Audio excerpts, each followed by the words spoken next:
Well, I've just fixed an intermittent and a really awkward problem with my BMW 1 Series.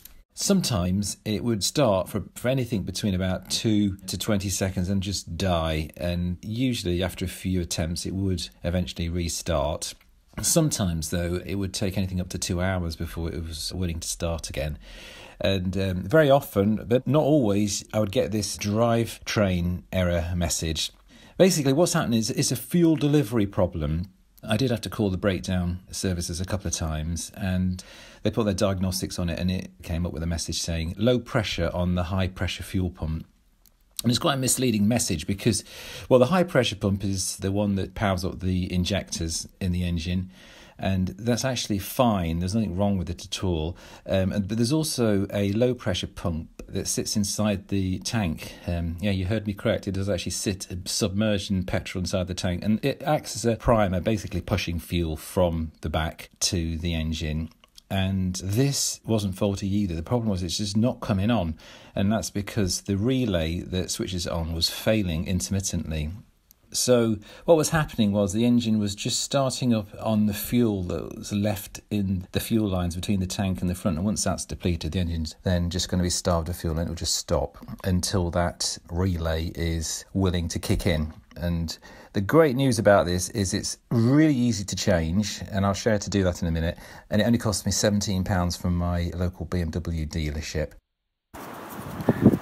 The relay looks like this, and it sits behind this foam panel here, just between the right-hand rear seat and the door.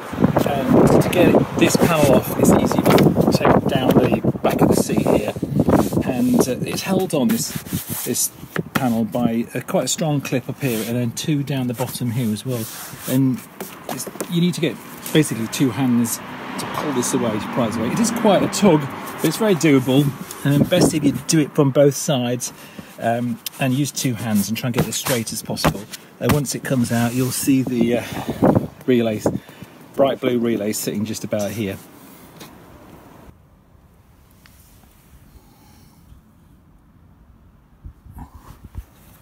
The relay is held on by a couple of plastic clips which you just need to prise aside, and then it'll pop out really easily.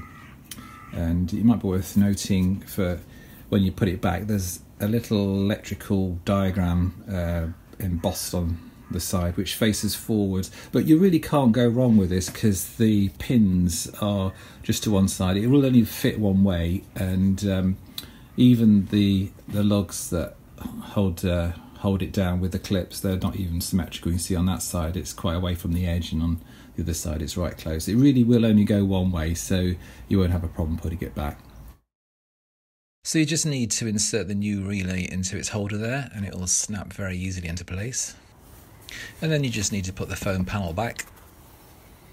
You can see those spring clips, two at the bottom. There's the top one there.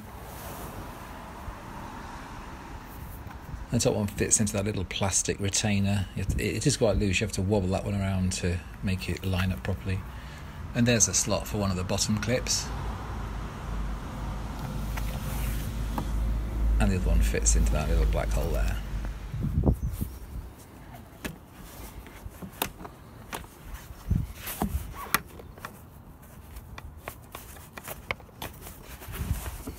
And once you've done all that, hopefully you'll be good to go, and you'll have saved yourself a heck of a lot of money and lots of stress too.